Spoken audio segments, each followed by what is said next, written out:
Padre Luis Toro, qué alegría poderles saludar. Les recomiendo seguir viendo este canal, La Fe de la Iglesia, con el hermano José Plasencia.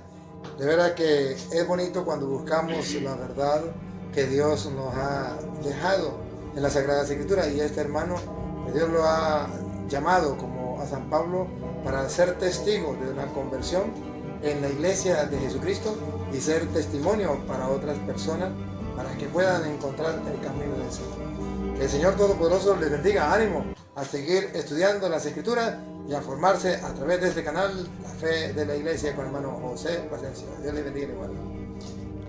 Dios les bendiga, hermanos. Les habla su hermano y amigo José Plasencia del canal La Fe de la Iglesia.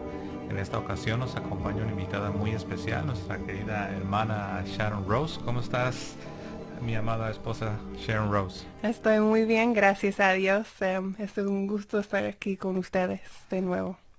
Bueno, de nuevo bienvenida. Pues también me da un gusto tenerte aquí con nosotros en el estudio. Y bueno, en esta ocasión estaremos hablando de un tema muy importante. Vamos a estar haciendo un análisis de un folleto, una especie de un librito tipo cómic. Algunos de ustedes quizás se han encontrado con esos libritos en algún lugar público, ya que esta compañía que se encarga de producir y distribuir esta literatura protestante sugiere colocar esos libritos en lugares públicos.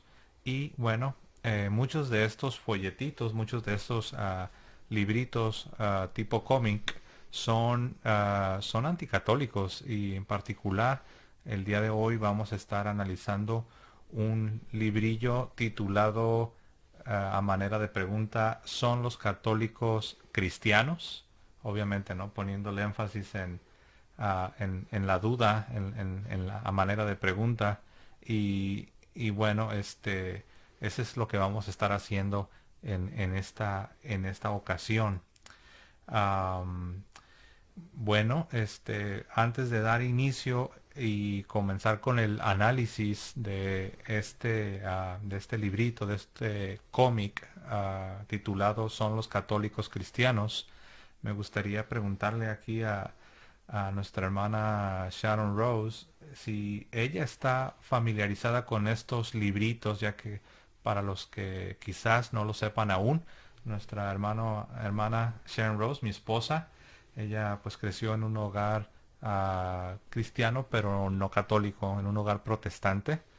Y bueno, no sé, ¿tú estás familiarizada con estos libritos, Sharon? Sí, estoy muy familiarizada. Yo desde que tengo memoria, yo siempre veía esos folletos en la parte de atrás de la iglesia, siempre cuando salíamos a tocar puertas. Llevábamos un puño con nosotros y pues lo que yo escuchaba desde pequeño, muchas de esas cosas anticatólicas era parte de mi vida. Yo siempre creía eso porque no sabía otra cosa. Ahora leyendo el folleto pues me doy cuenta que tiene muchas mentiras, pero pues es lo que vamos a hablar hoy. Así es, yo también recuerdo, aún antes, si no me equivoco, antes de convertirme en un protestante, quiero recordar estos libritos, sobre todo por lo mismo que están elaborados a manera de un cómic, son atractivos para los niños, para los adolescentes, y yo recuerdo estos libritos de esta compañía, que bueno, creo que ni he mencionado el nombre, ¿no? Se trata de una compañía llamada Chic, C-H y latina C-I-K, C-H-I-C-K, Chic, Chic Publicaciones o Chic Publications. Yo recuerdo también estos libritos que pueden parecer inocentes, pero cuando uno analiza el contenido de muchos de estos cómics, de estos libritos, sobre todo a la luz de lo que enseña la iglesia, uno rápido se da cuenta que son libros cuyo contenido es anti iglesia católica, anticatólico. Y bueno, para introducirnos, les voy a decir, bueno, aquí primeramente pueden ver la portada. La portada de este cómic, de este librito, de esta compañía Chick Publications o Chick Publicaciones. Y ahí tienen la pregunta, ¿son cristianos los católicos? Y obviamente ponen ahí algo que es muy distintivo del catolicismo, ponen ahí el Santo Rosario. Bueno, esa es la portada. Y también quiero decirles que esta compañía de la cual les estamos hablando, que produce estos cómics, estos libritos, son los mismos que producen otro tipo de material anticatólico. Los que vieron el video, un par de videos antes, un par de videos anteriores, estuve hablando de algunos libros, de alguna literatura anticatólica. Y bueno, ahí ven en sus pantallas. Esos libros también son producidos y distribuidos por la misma compañía que hizo este librito del cual les estaremos hablando en esta ocasión. Aquí incluso hablando de esta compañía, pueden ver en pantalla, yo sé que se ve muy pequeño, pero bueno, esos son los folletos que ellos tienen. Si uno selecciona el que estaremos viendo en esta ocasión, uno va y ahí te da la información. Y bueno, pues ahí pueden ver todo el contenido de este libro, ¿no? Pero bueno, solamente quise mostrarles de la compañía de la cual estamos hablando, que mucho de su material es anticatólico y son muy militantes contra la Iglesia Católica. Y bueno, pues ¿qué les parece si sin más preámbulos nos adentramos ahora sí en el contenido? Y bueno, no sin antes recordarles a suscribirse a nuestro canal.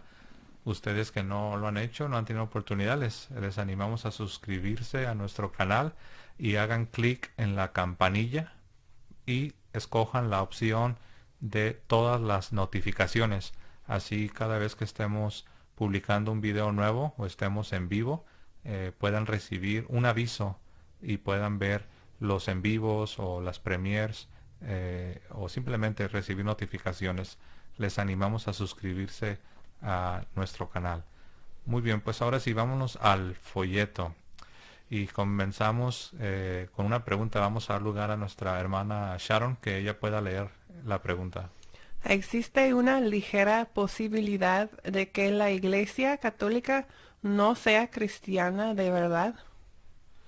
Muy bien, pues ahí está la pregunta. Noten cómo en la misma pregunta ya están poniendo en tela de juicio, es decir, ya están poniendo en duda el hecho de que los católicos sean cristianos, porque volvamos a leer la pregunta. Dice, ¿existe una ligera posibilidad de que la Iglesia Católica no sea cristiana de verdad? Obviamente esto tiene el propósito de sembrar la duda en los católicos. Recuerden que este folleto no solo es anticatólico, sino que este folleto está dirigido principalmente para los católicos. Y después ahí viene una exclamación, dice, imagínese qué terribles consecuencias. Es decir, si la Iglesia Católica no es cristiana, como ellos en este folletito pretenden demostrar, ellos dicen, imagínate qué terribles consecuencias. Número uno, dicen ellos, dice, si no lo es decir, si la Iglesia Católica no es cristiana, dice, hoy día casi 1,000 millones de personas han estado engañadas. Número dos, que el movimiento ecuménico no es de Dios. Número tres, si no lo es, si la Iglesia Católica no es cristiana, el movimiento carismático católico no es de Dios. Y si no lo es, los católicos romanos van hacia un desastre espiritual. Y después se nos dice en esta primera página de este folleto, solo hay una manera de averiguarlo, ver lo que dice la santa palabra de Dios inspirada, la Biblia. Estudiemos la vida de Elena, una católica devota. Ahora yo, antes de ir a la siguiente página, quiero hacerles una observación donde dice, solo hay una manera de averiguarlo. O sea, solo hay una forma de darnos cuenta si la Iglesia Católica es en verdad cristiana o no lo es. Y dicen ellos, necesitamos ver lo que dice la santa palabra de Dios inspirada, es decir, la Biblia. Ahora, en la realidad, a lo que ellos se están refiriendo es a la interpretación que ellos están a punto de darle a la Biblia. ¿Cómo ves, Sharon? Sí, es muy interesante porque sí, ya van a ver cuando vamos a las siguientes páginas. Pero es muy interesante porque hay varias páginas que ni siquiera usan la Biblia. Ellos sacan teorías de conspiración y que no ni siquiera tienen fundamento.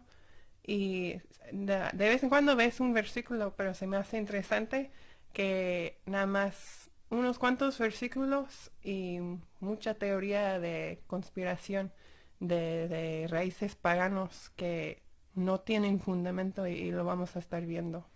Así es, en otras palabras, la teoría de conspiración a la que te refieres es decir que la iglesia tiene sus raíces paganas. En el paganismo. Ujú. Y lo decoran con un versículo por aquí, un Ajá. versículo por Y allá. son versículos muy mal aplicados. Y pues ese es el problema que con decir que nada más estás usando la Biblia.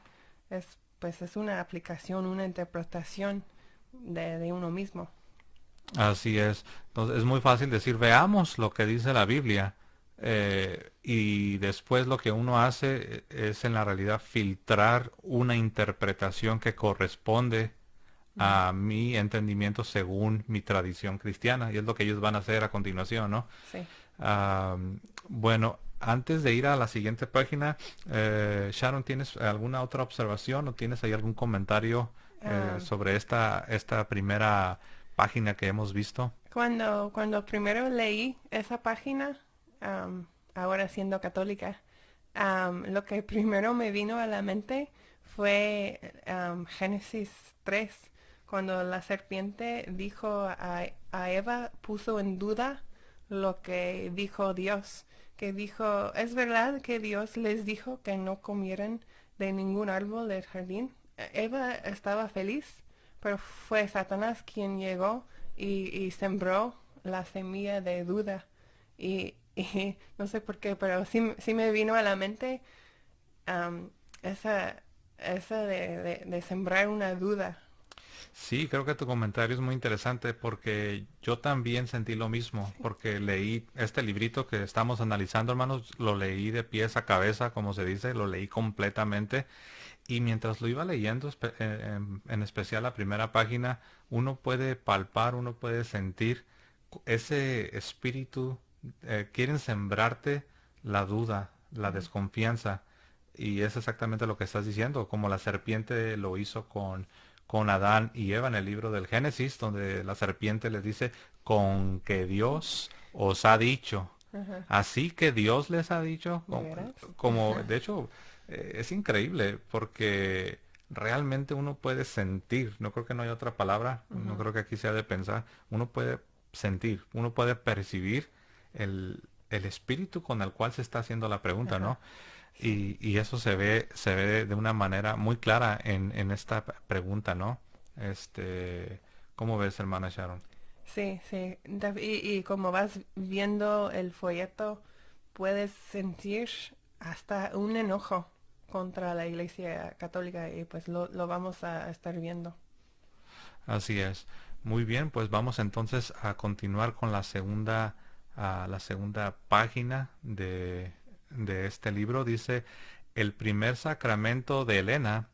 Ah, hermanos, porque no lo dije. Lo que hacen ellos aquí en este librito es ellos lo que hacen, se van a través de los 7 sacramentos, Ujú. pero en la realidad lo que hacen es atacar de manera sistemática los sacramentos. Ujú. Se van así uno por uno, desde el primero, que es el bautismo, hasta el último, en la extrema unción o la unción de los enfermos. Y si yo le pudiera cambiar el título a este librillo, a este cómic, sería Ataque a los 7 sacramentos, porque eso es lo que hacen y ustedes lo verán.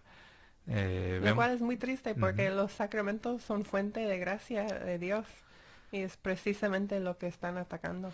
Así es, no es cualquier cosa, no, en otras palabras, no solo están atacando una doctrina, sino que, como bien lo ha señalado Sharon, están atacando la misma fuente o los canales mediante los cuales Dios nos imparte, nos comunica su misma vida, su gracia. Así es, y bueno, como ven ahí en pantalla dice, el primer sacramento de Elena es el sacramento del bautismo. La institución católica, noten cómo utilizan la palabra institución, no se refieren a la iglesia como lo que es, como iglesia, dice la institución católica romana, dice que es uno de los 7 medios de la gracia por los que Elena, es decir, la mujer de la historia de este librillo, por los que Elena espera alcanzar la salvación. Elena no puede comparecer ante Jesús, el santo sacramento, el pan de Dios. Noten que tiene Jesús entre comillas, dando a entender de que supuestamente es Jesús, porque obviamente ellos rechazan esta doctrina. Dice, Elena no puede comparecer ante Jesús porque está bajo la influencia de espíritus malignos. El sacerdote exorciza a los demonios ungiendo a Elena con aceite y poniéndole sal en la boca para preservarla de futuras influencias de espíritus malignos. Luego es bautizada con agua. Es aquí donde se espera que quede limpia del pecado original, convertida en hija de Dios y heredera del cielo, siempre y cuando muera en la gracia.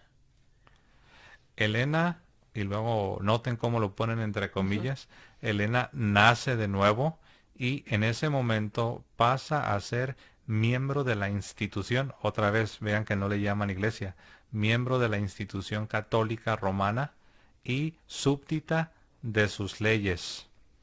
Y los creyentes en Cristo confiesan en bautizarse que se han identificado con Él en su muerte, sepultura y resurrección.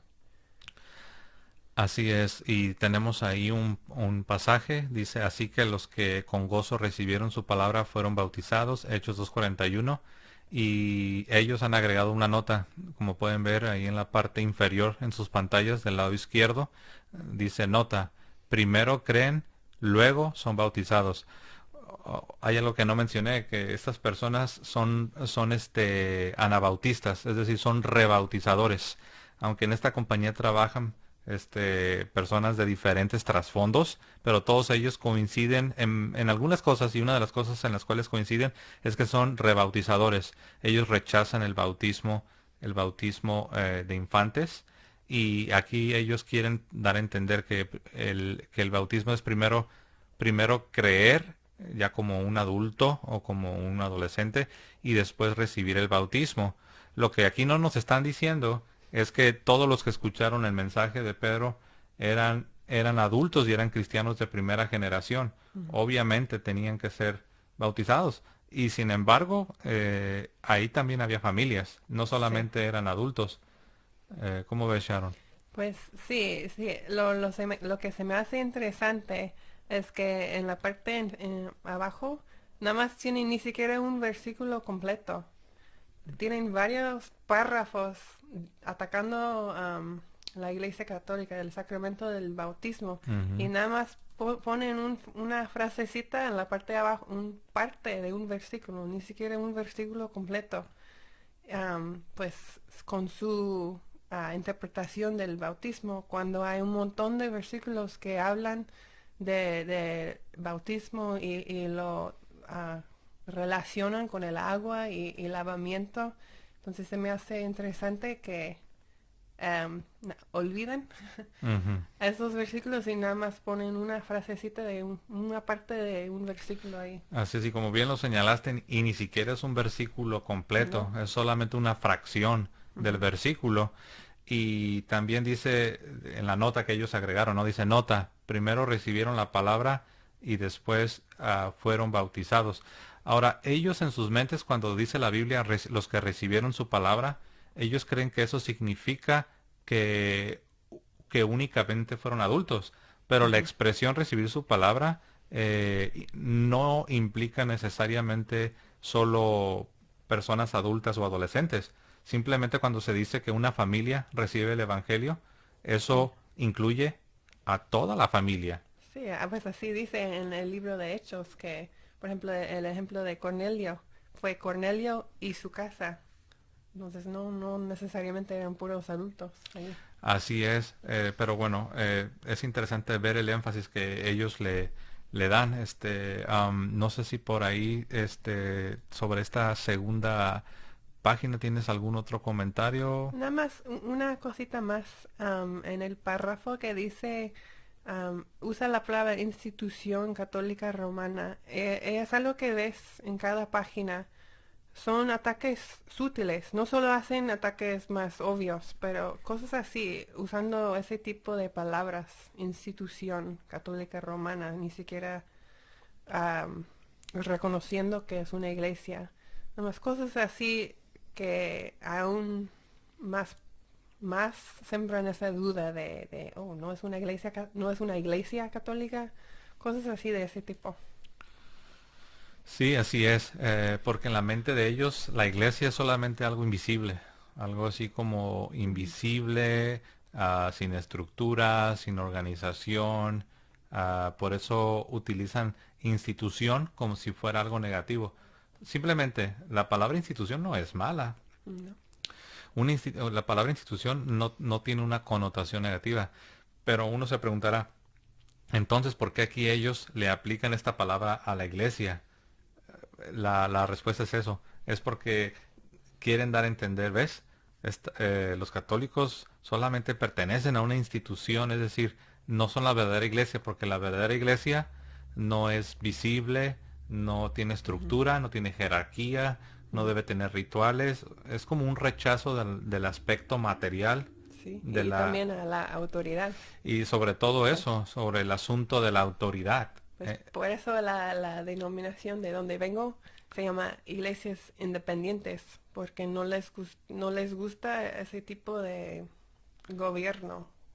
Quieren ser independientes cada iglesia. no les gusta rendir cuentas Ajá, sí. a un superior. Y de hecho esa es una de las características de la iglesia, que nuestra iglesia es jerárquica. Tiene Ujú. una cabeza que es Cristo, pero aquí en el planeta Tierra hay una cabeza, hay un líder, que es Pedro y sus sucesores, que son los papas y por extensión todos los obispos. Muy bien, pues vamos a continuar entonces, hermanos, con la siguiente página. Elena es ahora ciudadana de dos países. Tiene dos banderas, dos presidentes, dos constituciones y dos lealtades. ¿Qué opinas de este primer comentario, Sharon? La verdad, tengo que ser muy honesta. Cuando leí esa página, no podía creerlo. Es una página de pura mentira. No eres ciudadana de dos países.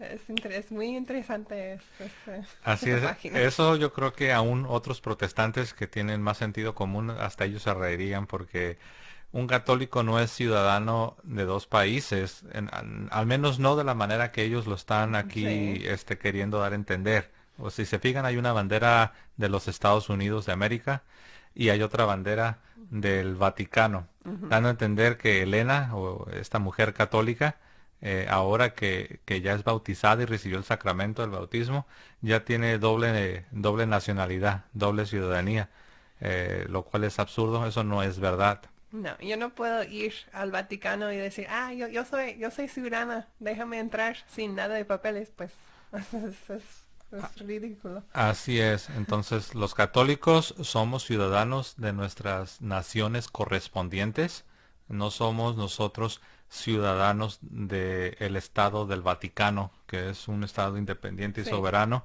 Entonces, eso es una gran mentira, que sí, la verdad es que da risa. Pero déjate pregunto, Sharon, ¿por qué crees que a qué se debe esta mentira? Ya, la verdad no estoy segura de dónde viene. Yo pienso que viene de de un anticatolicismo porque te ciega, yo creo. Creo que quieres creer todo lo que se puede decir malo de la Iglesia Católica, porque si usas un poco de sentido común, no creerías eso. Entonces, yo creo que ese anticatolicismo te ciega. Así es, sí, y si a eso le agregamos que los Estados Unidos en sus orígenes y sus raíces es un país protestante y de hecho recordemos que en el tiempo de las colonias estaba prohibido por ley, el catolicismo estaba prohibido por ley. Sí. Entonces, salvo, no sé si acaso en alguna colonia, no sé si En Maryland, en creo. Maryland, Sí, todo ¿verdad? eso, En el creo. resto era totalmente prohibido. Entonces, ¿a dónde voy? Ah, gracias a Dios ahora, en nuestros tiempos modernos, ya no está prohibido ser católico en los Estados Unidos, pero en estos tiempos coloniales, en los Ujú, tiempos de las 13 colonias, el espíritu de la nación era un espíritu anticatólico. ujú, sí. Entonces, cuando uno va y ve esta página de este librito, prácticamente aquí es un ataque, es prácticamente, es como decir, mira, si tú te haces católico, tú no puedes ser fiel a esta nación de Ajá, los Estados Unidos, sí. porque vas a estar dividido, vas a tener, ya ves cómo lo manejan aquí, que ahora dice, Elena es ahora ciudadana de dos países, tiene dos banderas, dos presidentes, dos constituciones, eso es mentira, Sí. dos constituciones y dos lealtades. En otras palabras, Elena se acaba de convertir en una traidora y ella no puede ser verdaderamente una ciudadana fiel porque está dividida. Sí. Entonces a eso se debe. Entonces vean cómo de un lado ponen, de un lado ahí están poniendo la Constitución de los Estados Unidos y del otro lado están poniendo lo que es la ley canónica, que dicho sea de paso, la ley canónica no es la Constitución del Vaticano. ¿Cómo No. ves? Pues, y tampoco están en contra el uno del otro. No, no se contradicen. La Constitución y la ley canónica, pero lo están poniendo como que si están de lados opuestos. Así es, entonces nosotros ahí nos damos cuenta, no sé la verdad si será de plano ignorancia Ujú, o malicia. Yo pienso que tal vez es una mezcla de las dos cosas, sí. pero pues sí, miren, ahí estoy tratando ahí ponen la Constitución de los Estados Unidos y acá de este lado ponen la ley canónica. La ley canónica no es la Constitución del Vaticano. Entonces es una comparación Sí. realmente absurda. Pero bueno, pienso yo que es un detalle interesante. En la parte de abajo, si gustas leer, Sharon. El Vaticano es un estado con gobierno, moneda, ministerio de Estado y embajadores, y se le reconoce como nación, al igual que Alemania, Francia, y Elena es una buena católica. Su primera lealtad es para el Vaticano. Ahí donde se comprueba lo que estaba diciendo. O Ujú. sea, aquí lo que quieren dar a entender es que como un buen ciudadano americano no deberías de ser católico. Casi está diciendo que no puede ser un buen católico y un buen ciudadano americano o el país donde está. Ujú. Entonces ahí vemos que esto también, no nomás en los Estados Unidos, pero en muchos países de América Latina Ujú. que han pasado por una de las llamadas revoluciones que son anticlericales y son anticatólicas, han expulsado a misioneros, a muchos clérigos, porque precisamente ven esta fidelidad a Cristo y a su iglesia como una amenaza para ellos ejercer un poder. Pero bueno, Pues ellos... supongo que no es nada nuevo, pues podemos ver los mártires de los primeros siglos y ahí se ve eso, lo que estás diciendo. Entonces, no es nada nuevo. Así es, en los primeros siglos también veían a los cristianos como malos ciudadanos, Sí. porque no les rendían culto a los dioses paganos o al César y los veían. Entonces es interesante, aquí vemos este espíritu anticatólico ya desde los primeros siglos, ¿no? Sí. Bueno, vamos a continuar entonces con la siguiente página. Aquí, como les dije, este es un ataque sistemático en contra de los sacramentos, en contra de los medios de la gracia. Y bueno, ahora van por el sacramento de la penitencia o de la confesión o la reconciliación. Y dice así: con este sacramento y mediante la absolución del sacerdote se obtiene el perdón de los pecados cometidos después del bautismo. Para recibir bien el sacramento de la penitencia, la persona debe examinar su conciencia, sentir dolor por sus pecados, proponerse firmemente no cometerlos más, confesar sus pecados a un sacerdote y cumplir la penitencia que el sacerdote le imponga. En futuras confesiones, Elena, es decir, la mujer católica de esta historia, tendrá que confesar los pecados cometidos desde la última confesión. En el catolicismo, el sacrificio de la penitencia toma el lugar del arrepentimiento. Bueno, primero, aquí hay un error. La penitencia no es un sacrificio, es un sacramento. Pero ellos aquí le ponen el sacrificio. Obviamente como para decir, ves, están atacando al sacrificio de Cristo, porque es un solo sacrificio, pero nada que ver, porque, repito, la penitencia no es un sacrificio en sí mismo, la penitencia es un sacramento. Ahora, lo más interesante es que ponen el sacramento de la penitencia como si estuviese en contra del arrepentimiento, cuando si uno busca lo que significa penitencia, es precisamente eso, arrepentimiento. ¿Cómo ves, Sharon? Sí, es lo primero que vi cuando estaba leyendo eso, que cuando dice en el segundo párrafo, está casi exactamente dando la definición de arrepentimiento. Y aquí tengo la definición. La definición en el diccionario del arrepentimiento es el pesar que una persona siente por algo que ha hecho, dicho o dejado de hacer. Quien se arrepiente cambia de opinión o deja de ser consecuente con un determinado compromiso.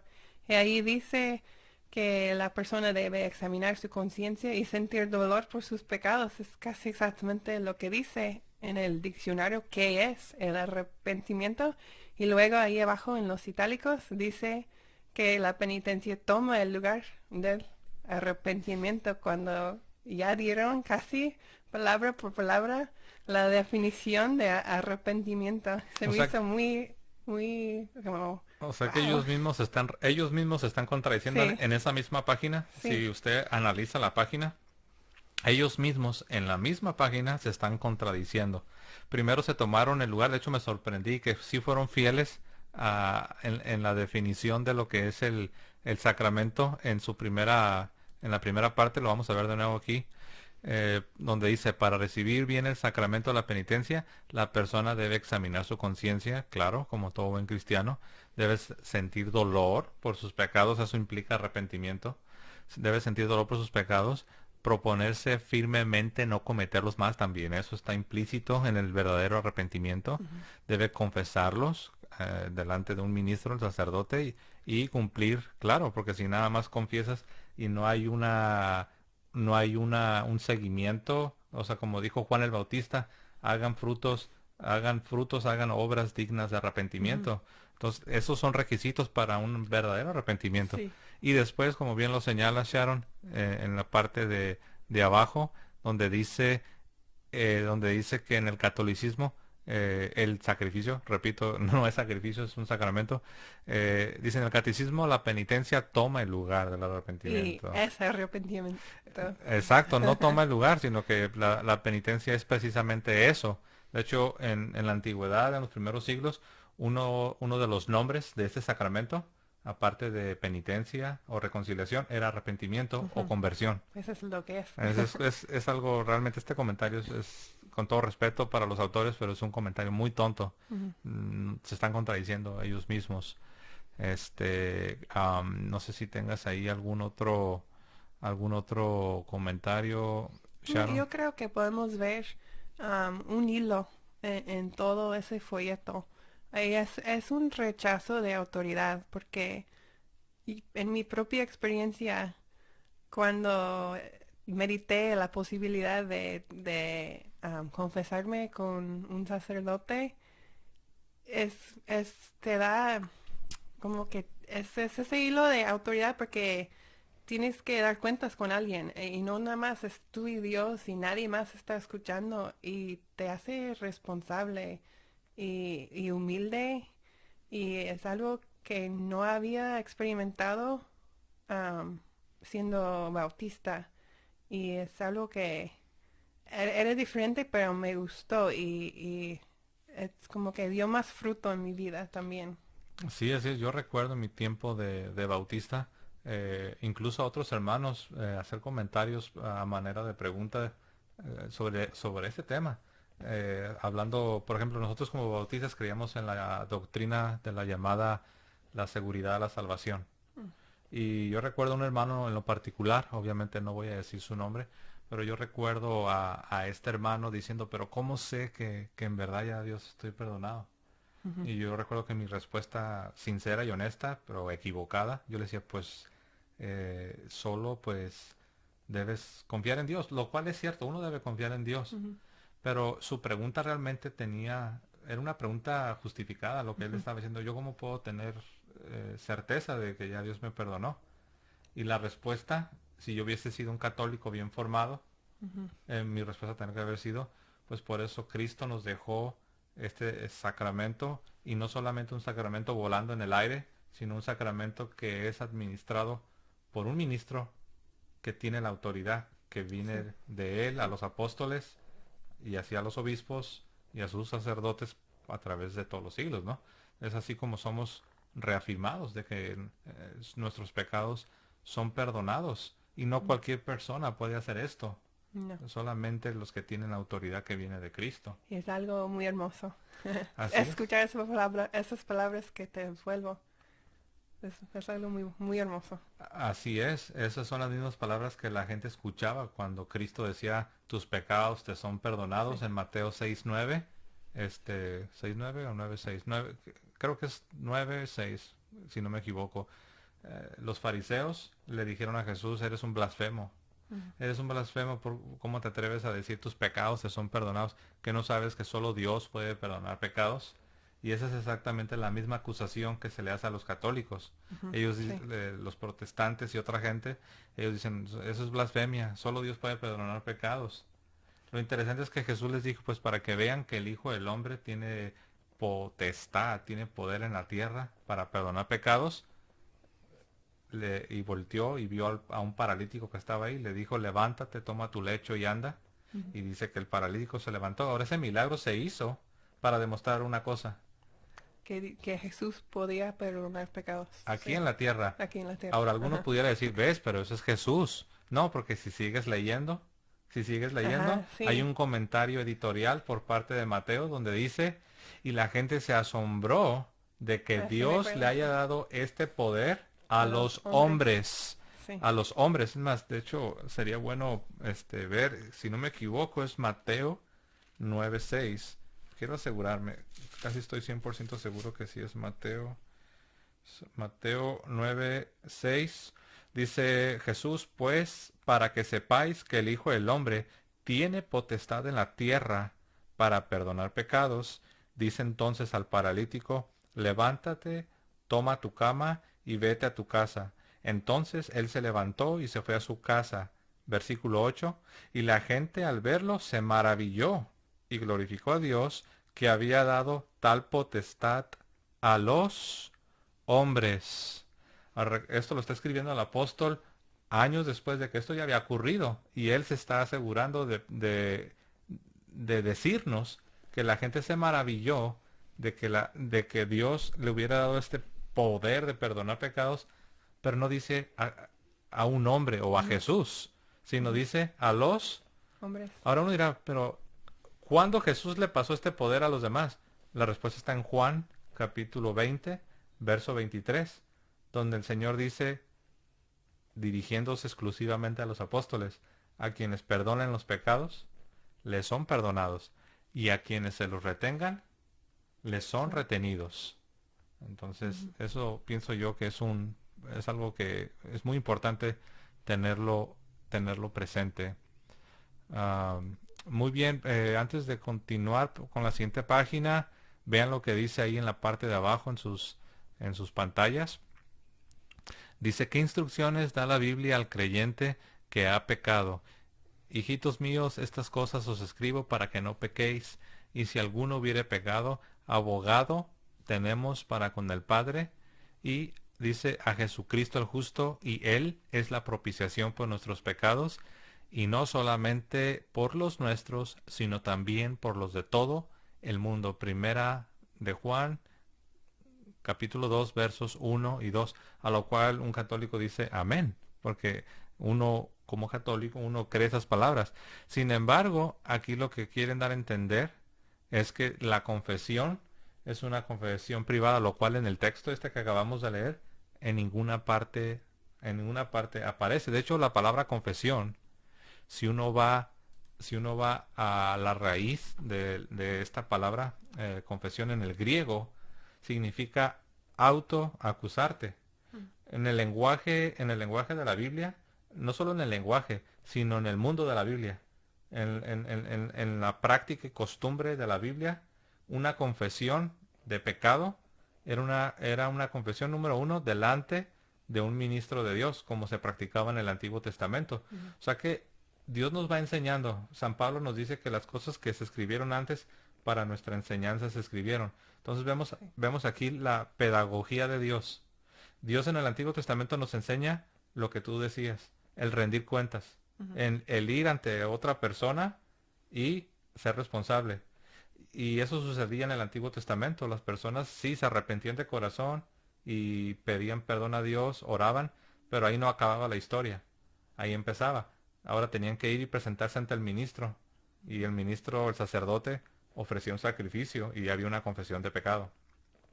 Y también hablando del lado práctico, pues yo en mi caso ha cambiado mi manera de pensar en el pecado. Ahora uno lo piensa dos veces antes de hacerlo, porque sabes que tienes que ir a confesarlo y que alguien te va a escuchar.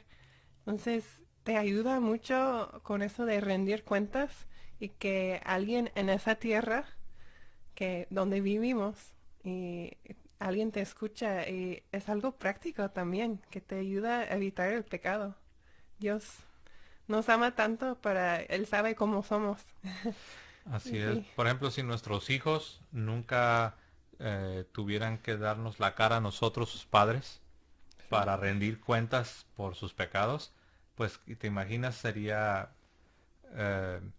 sería muy fácil para ellos ir y de manera indirecta, si se quiere, se estaría propiciando una práctica de estar volviendo a cometer el mismo, el mismo pecado, porque se elimina ese sentido de vergüenza que viene a causa de presentarte ante otro individuo, sobre todo si se trata de un ministro de Cristo, sí, que ellos están realmente ahí están ahí en la persona de Cristo, como Cristo.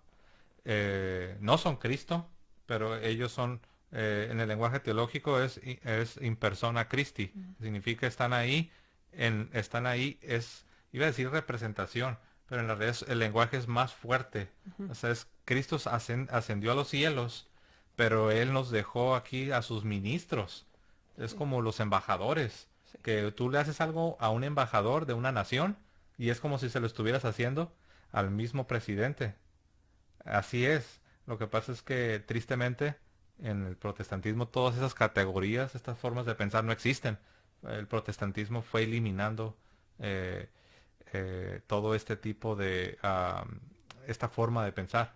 Por eso ahora escuchan a un católico muchos y dicen, ¿de qué estás hablando? O sea, les parece algo totalmente raro y ajeno, sí. ¿verdad?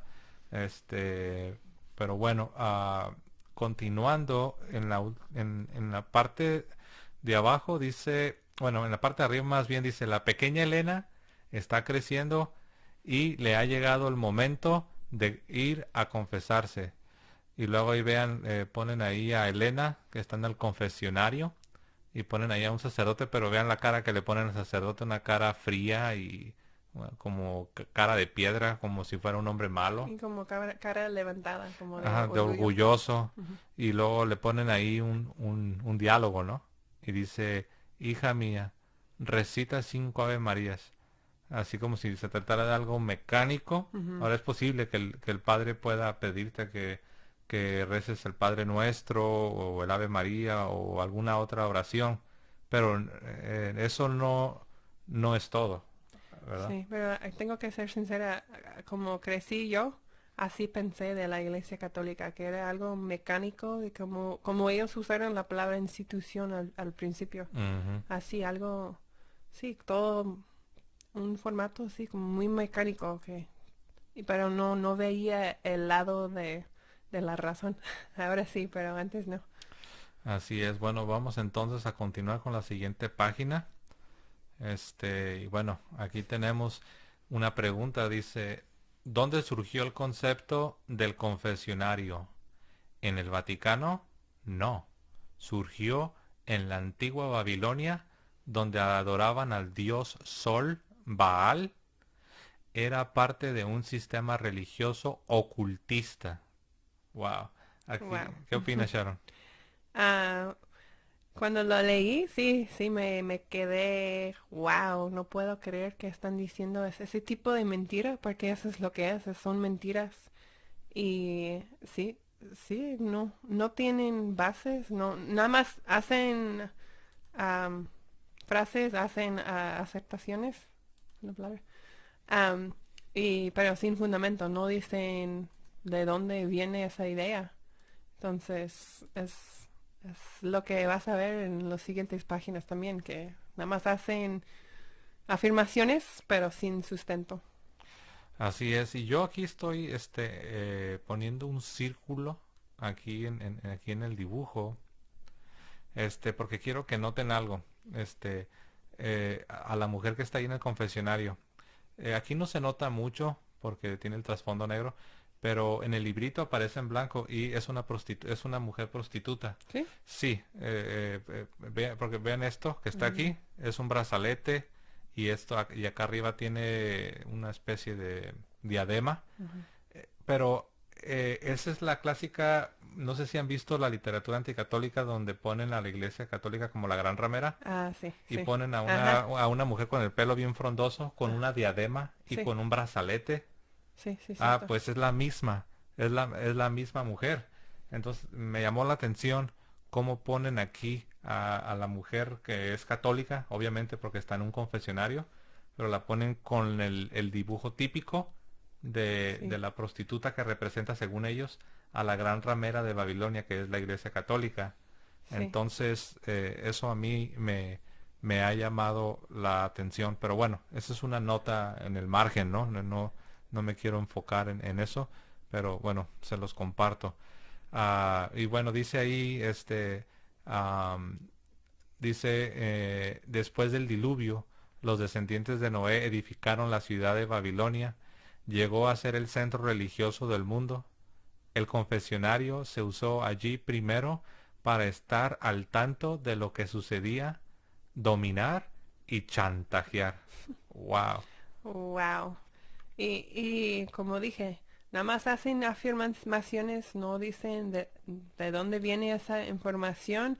Y tanto que dicen que usan la Biblia, no hay un solo versículo en toda la página. Nada más están atacando a la Iglesia Católica, pero no hay versículos, no están ofreciendo su fe, su creencia. Nada más están atacando y con mentiras y calumnias. Así es muy fácil acusar o condenar o hablar, pero no es tan fácil probar lo Ujú. que se dice y eso es lo que sucede. De aquí, en toda esta página, muchas acusaciones contra la iglesia, pero no están proveyendo de las fuentes, no nos están diciendo en qué se están basando. O sea, no solamente es absurda la declaración, Ujú. sino que no la sustentan, no Sí, están ofreciendo un sustento. sí. Lo cual, bueno, no, ¿qué más podemos esperar, ¿no? De este tipo de compañías, no sé ni cómo llamar, ellos creo que le llaman, según ellos es un ministerio, pero pues vean, ¿no? Qué bonito ministerio, estar Ujú. atacando a la iglesia y, por ejemplo, eso que dice, ¿no? Que dice que los descendientes de Noé edificaron la ciudad de Babilonia y que llegó a ser el centro religioso del mundo y esto es lo que sigue. El confesionario se usó allí primero para estar al tanto de lo que sucedía, como si era una especie de noticiero, que por medio de la confesión el gobierno se enteraba de todos los chismes o de todo lo que... O sea, qué absurdo es eso. Y para dominar y chantajear. O sea, obviamente lo que quieren dar a entender es que eso es lo que hace la Iglesia Católica. Exacto, es lo que están diciendo, aunque no lo dice en blanco y negro ahí, pero es lo que quieren darle a entender, que así es el confesionario hoy en día, que se usa para dominar y chantajear, y pues es todo lo más opuesto posible.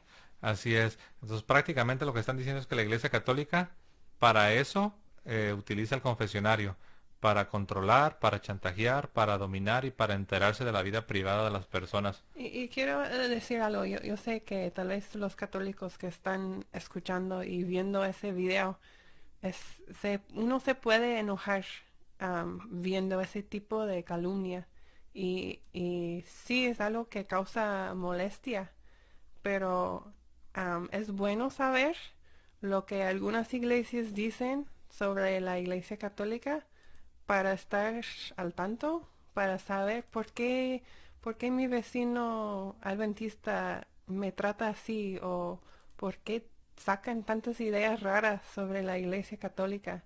Es por ese tipo de material. No solo se usa en un folletito que estamos usando el día de hoy. Se puede ver mucho tipo de material que usan. Es lo que están enseñando. No todas las denominaciones, pero muchas como adventistas, bautistas fundamentales, muchos pentecostales usan ese tipo de material. Así es. Y bueno, noten lo que está ahí en el recuadro blanco, donde dice el confesionario no se halla en la palabra de Dios, es decir, la Biblia. Dice, es invención humana.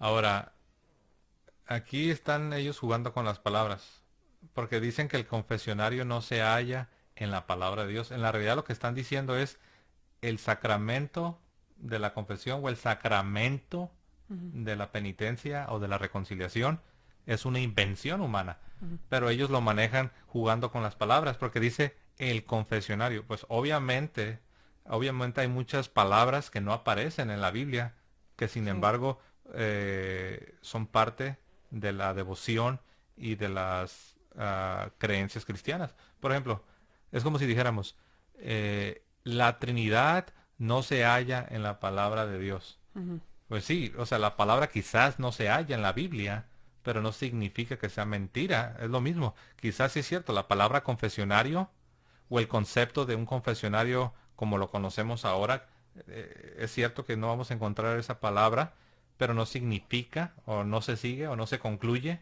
Ujú. que el sacramento de la penitencia o de la confesión sea una invención humana. Sí. Pero es lo que ellos están haciendo aquí.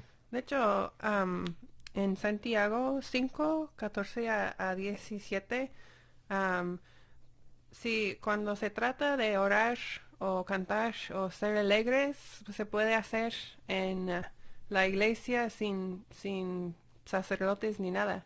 Pero cuando se trata de gente que están enfermos, dice que se tienen que llamar a los ancianos y que ellos perdonan pecados. No es cualquier persona. Dice que se tiene que llamar los ancianos. En Santiago 5, 14 a 17. Lo leo, dice, ¿está alguno enfermo entre vosotros? Llame a los ancianos, que en el griego es de donde viene la palabra presbíteros, y de ahí viene en inglés priests, de presbyters. Bueno, llame a los ancianos de la iglesia y oren por él, ungiéndole con aceite en el nombre del Señor. Y la oración de fe salvará al enfermo, y el Señor lo levantará, y si hubiere cometido pecados, le serán perdonados. Algo interesante. Pero aquí solamente es mediante, valga la redundancia, es mediante la mediación de los ancianos, Sí. de los presbíters, de los presbiteroi, Sí. que son los sacerdotes. Porque si ves el versículo 13, si dice que si estás afligido o si estás alegre, que hagan oración.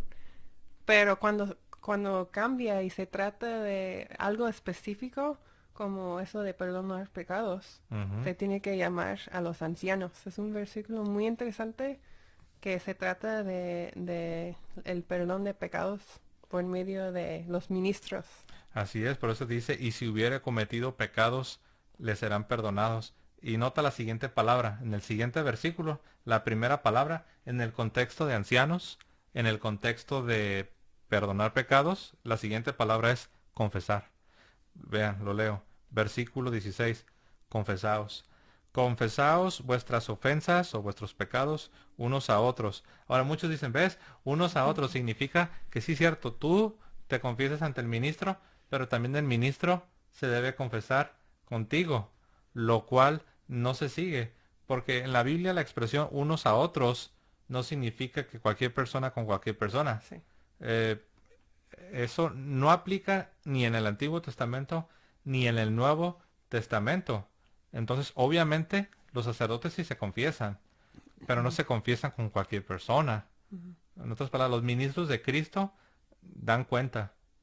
Ellos se confiesan sus pecados, pero no van a ir con cualquier persona de la banca. Ellos van con otro ministro a confesar sus pecados. Sí, porque ellos quienes tienen la autoridad.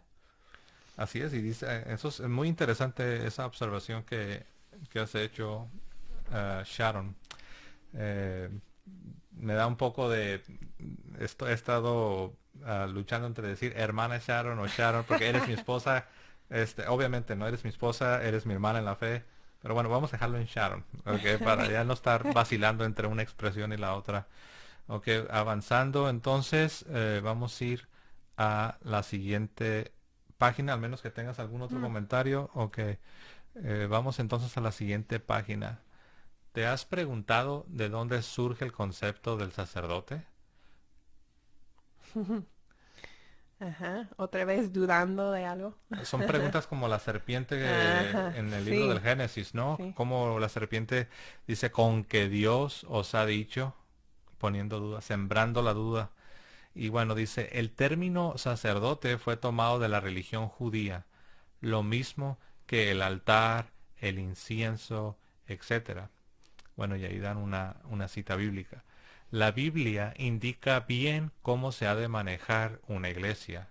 Habla de pastores, diáconos, etcétera, pero nunca de sacerdotes. ¿Cómo ves, Sharon? Obviamente eso no es cierto, pero pues yo también creía así. Yo creía que la Biblia nada más habla de pastores, pero este nada más es leer unos versículos de la Biblia. Pero cuando lees la Biblia entera, puedes ver, hay sacerdotes, hay obispos, hay, hay diferencia, hay unos obispos, así como la Iglesia Católica, que tienen, que otras iglesias tienen que dar cuentas a ellos, lo puedes ver en la Biblia. Entonces, no solo están atacando los sacramentos, también están atacando los ministros y los consagrados en la iglesia. Así es, a mí lo que me llama aquí la atención es donde dice, la Biblia indica bien cómo se ha de manejar una iglesia. Habla de pastores, diáconos, etcétera, pero nunca de sacerdotes. Bueno, aquí lo que uno debe preguntarse, que dicho sea de paso, cuando la Biblia habla de pastores, también se puede traducir como ministro. Ahora, si tú regresas a los tiempos bíblicos, a los tiempos de la iglesia en el primer siglo, o aún antes, recuerden que todos los miembros la mayoría de todos los miembros de la iglesia eran judíos. Entonces, si uno regresa y habla con ellos, o aún te regresas al Antiguo Testamento, y tú les dices, y tú les hablas de ministro, en su mente judía, un ministro no es otra cosa sino un sacerdote. Sí. En otras palabras, es un sinónimo para un judío, tanto cristiano como no cristiano, es decir, en tiempos de la antigua alianza, hablar de un ministro no es hablar de cualquier fulano. Hablar de un ministro significaba hablar de un sacerdote. Y esto es algo que muchos ahora lo ignoran convenientemente. Si eres protestante, obviamente no vas a querer meditar en todo esto. En la mente judía, en el mundo de la Biblia, un ministro es un sacerdote, en el contexto religioso, obviamente, que es el contexto en el cual estamos hablando. Entonces, ¿cómo aquí hacen una falsa dicotomía? dicen que la Biblia habla de pastor, pero no de sacerdote. De hecho, alguien me preguntó, y yo creo que es bueno que hagamos aquí este comentario. Alguien me dijo, pero no, lo mismo, pero esta persona me lo dijo de otra manera. No, dice, la Biblia solo habla de pastores. Y yo le digo, sí, pero por ejemplo, si tú vas al Antiguo Testamento, y tú vas principalmente a los profetas, cuando los profetas estaban predicando en contra de los líderes religiosos por su hipocresía, porque honraban a Dios con sus labios, pero sus corazones estaban lejos de Dios. Te vas a dar cuenta que casi siempre se dirigen a estos ministros, a estos líderes religiosos como pastores. Sí, cierto. Donde les dice, No había pensado en donde eso. Dios les dice, ve y predica contra los pastores de Israel. Pues sí. En el libro de Ezequiel, en diferentes, especialmente en los profetas, y se ve muy fuerte en Ezequiel, en Jeremías, se ve que predica contra los pastores, o profecía contra los pastores. Es que leen la Biblia pensando en términos de hoy en día. Ujú. Sí. En lugar de ir a la misma Biblia y ver en qué contexto se utiliza la palabra pastor. Ahora, el punto que yo estaba tratando de hacer a este hermano separado, este protestante, es de que yo le decía, sí, pastores, pero en el mundo de la Biblia un pastor es un sacerdote. Cuando tú ves a Jeremías, cuando tú ves a Ezequiel predicando en contra de los pastores de Israel, la pregunta que tú debes de hacer, ¿contra quién exactamente está predicando? La respuesta es contra los sacerdotes Sí, que ofrecían los sacrificios sí. en el templo, pero que su corazón estaba lejos de Dios. Pero la Biblia no menciona sacerdotes. Ah, no, ¿verdad? Pero bueno, ahí eso nos salimos un poquito ahí. Bueno, no nos salimos, sino que, bueno, es una nota, ¿no? Pero bueno, nada más vean cómo utilizan ahí esta falacia, ¿no? Y luego dice ahí en la fotografía número 1, dice, ¿qué de las monjas? ¿Qué de los monjes? ¿Qué de los papas? O sea, obviamente hay mucho desconocimiento. Luego dice, la Biblia jamás menciona monjas, ni monjes, ni papas. Este sistema los creó, dice, los creó la institución otra vez. Se rehúsan a llamar la iglesia. Sí, De hecho, ellos sí. dicen que, fíjate nada más hasta dónde llega, como se dice, la ignorancia es atrevida. Ujú. Ellos llegan al extremo de llamar a la iglesia católica una secta. Ujú. O sea, están señalando, eso le llaman la proyección en la psicología. Ujú. Cuando Ujú. una persona se proyecta, es Sí, cuando está acusando a alguien de algo que es ella misma, esa sí. misma persona, es la proyección. Y entonces las sectas son ellos, pero están aquí acusando a la Iglesia Católica de ser una secta. Y a eso se refieren cuando dicen la institución romana. Ujú. Ujú. Y la Biblia sí menciona personas consagradas. Si pensamos en Lucas 2:36, pensamos en Ana. Dice ella también estaba allí, Ana, profetisa, de edad muy avanzada, pues había vivido con su marido 7 años desde su virginidad y era viuda hacía 84 años y no se apartaba del templo sirviendo de día, noche y de día con ayunos y oraciones. Entonces es un ejemplo de una persona que era, pues vivía una vida consagrada, am, pues no tenía relaciones, era todo su vida estaba en la iglesia con ayunos y oración y no se ve eso en las iglesias protestantes, no hay algo así. No. Ese se parece más a una monja. Así es. También San Pablo le dice a Timoteo que no reciba en el grupo de las viudas a cualquier mujer. Sí, Y le dice San Pablo a Timoteo, no recibas a cualquier mujer, solamente y le da una lista de requisitos, sí. donde le dice solamente a las mujeres que hayan sido esposas de un solo marido y Ajá. que se hayan conservado en buenas obras y que hayan servido a los santos, que hayan criado a hijos, Sí, eso este, se encuentra en primero de Timoteo 5.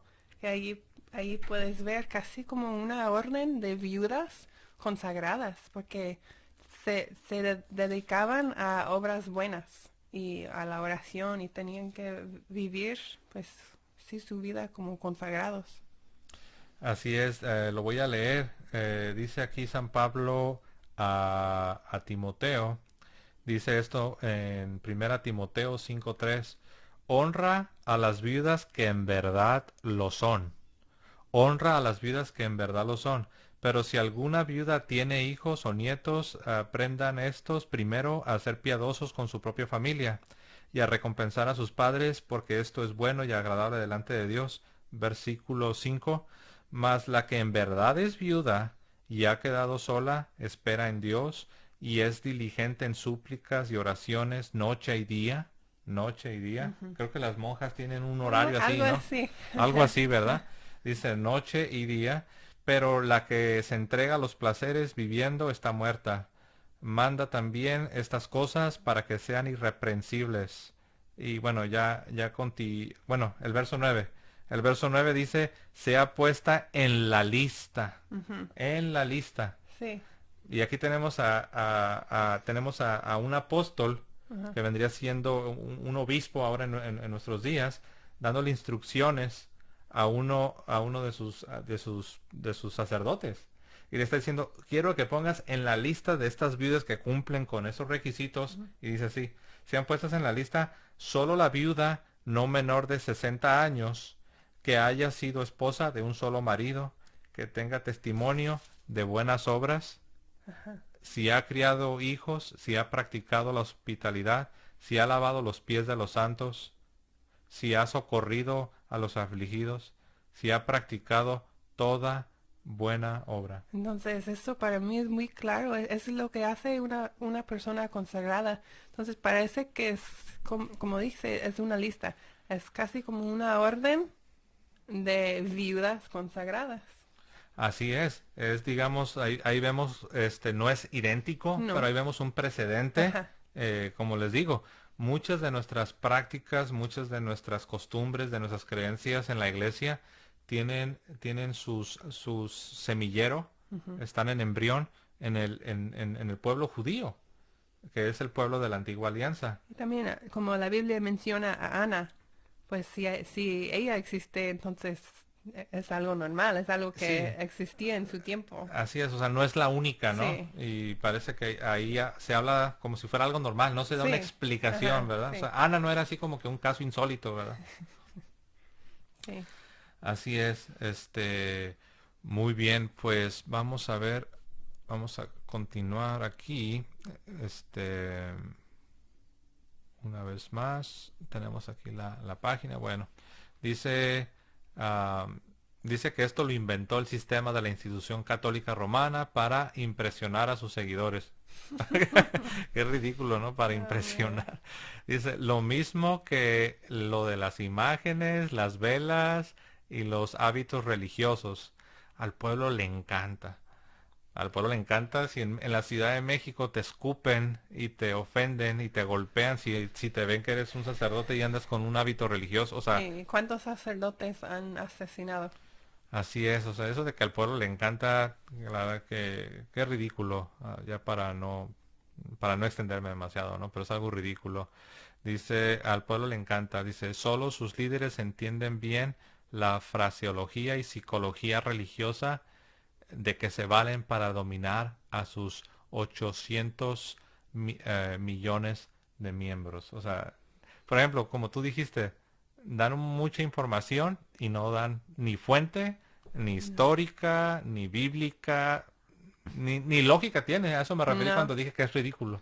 pero sí es bueno ver eso para saber por qué piensan tu familia protestante, tal vez pentecostal, o cómo piensan. Es bueno ver ese tipo de material para ver por qué tienen tanto odio, de dónde viene, cómo están pensando, porque si es bueno, si quieres alcanzarlos, ponerte en sus zapatos para ver cómo están pensando Ujú, y saber cómo no reaccionar con odio, ujú. porque están siendo engañados también. En lugar de reaccionar, ¿cómo puedes decir eso de mi iglesia católica?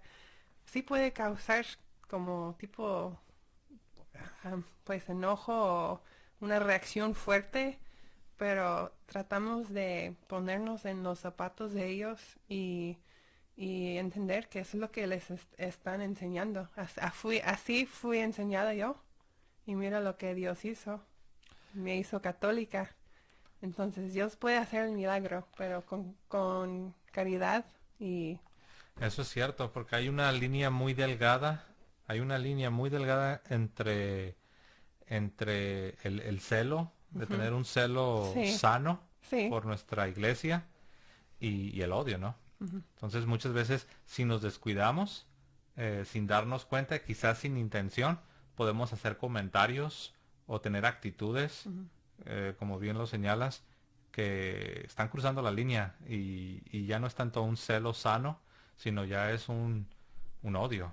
ujú, Entonces, lejos de ayudarlos a ellos, es lo que llamamos dar un mal testimonio. ujú, Si hacemos comentarios, si tenemos actitudes, este, faltas de caridad, eso ya es el odio. Lo que no está movido por la caridad conlleva un desprecio y conlleva un odio. No un odio así en el sentido de que te odio, no, pero ya no está movido por el amor de Dios, ya no está movido por la caridad. ujú. Y bueno, eso es gracias por recordarnos esto, Sharon. Sí, siempre debemos recordar que el engaño es real. Ellos están bajo el engaño. Ellos no se dan cuenta y ellos juran que no, que ellos están en la verdad. Pero si nosotros nos decimos ser católicos y decimos conocer la verdad, Ujú. tenemos que, la prudencia tiene que recaer sobre nosotros. Sí. Nosotros debemos de ver, se supone que los que podemos ver más, los que podemos ver más allá del horizonte, ver la pintura completa, se supone que somos nosotros. Ujú. Entonces de nosotros, al que mucho se le da, mucho se le va a demandar. Sí. Entonces nosotros que tenemos la plenitud o la fe completa, debemos también mm, no descuidarnos. Debemos también asegurarnos de que la caridad es lo que nos está moviendo. Así es. Bueno, mis hermanos, pues esta es la primera parte. No hemos terminado, vamos a la mitad.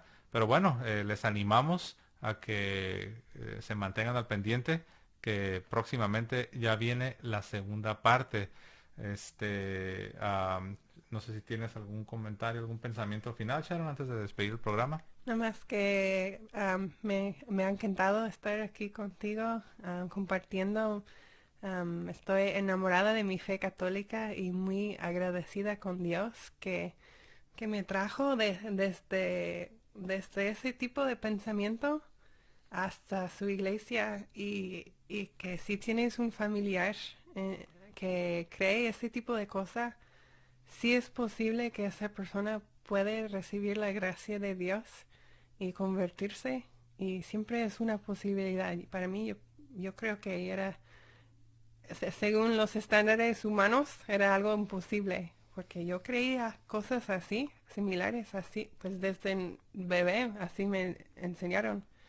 Entonces siempre hay esperanza para nuestros familiares y con mucha oración y mucha caridad y también hablar la verdad, que también es importante, que podemos ver conversiones en nuestras familias. Amén. Como nos dice San Pablo, hablar la verdad en amor. Ujú. Entonces, siempre, siempre asegurarnos de que todo lo que hacemos, todo lo que decimos esté movido por la caridad de Dios. Y bueno, antes de despedir el programa, pues les invito en este momento, ahí donde están, ¿qué les parece si pedimos a Dios por los hermanos separados? Quizás algunos son miembros de nuestra familia, quizás algunos son nuestros vecinos, nuestros compañeros de trabajo, quizás amigos. ¿Qué les parece si pedimos a Dios por ellos, por nosotros mismos, para crecer en gracia y por ellos también para que vengan de regreso al seno de la Iglesia Católica, que es el hogar de todo cristiano? Oremos, hermanos, en el nombre del Padre, del Hijo, del Espíritu Santo. Señor Dios, en esta hora te damos gracias por habernos permitido esta oportunidad, Señor, de compartir con nuestros hermanos. Te pedimos, Señor, que nos ayudes a no faltar a la caridad y movidos también por esa misma caridad, que podamos, Señor, compartir, Señor, la plenitud de la fe cristiana con esos cristianos no católicos que están en diferentes grupos, diferentes denominaciones. Te pedimos, Señor, que tú abras su entendimiento, que toques sus corazones y que nos uses a nosotros para no solo hablar la verdad, sino como dijo tu apóstol San Pablo, hacerlo en amor. Podamos amarles y que ellos puedan darse cuenta que tenemos el amor de Dios morando en nuestros corazones. Te pedimos por ellos, Señor, que tú hagas la obra que solo tú puedes hacer. Te pedimos esto por Cristo Jesús, Señor nuestro. Amén. En nombre del Padre, del Hijo y del Espíritu Santo. Muy bien, hermanos, gracias de nuevo por su tiempo. No olviden dejar sus comentarios. Si tienen alguna pregunta, no olviden darle like a este video y no olviden compartirlo también en sus redes sociales. Que el Señor los bendiga, que tengan una buena tarde, una buena noche, según sea el caso, y que viva Cristo Rey. Viva Cristo Rey. Y Santa María siempre Virgen. Amén. Hasta luego, hermanos. Bye.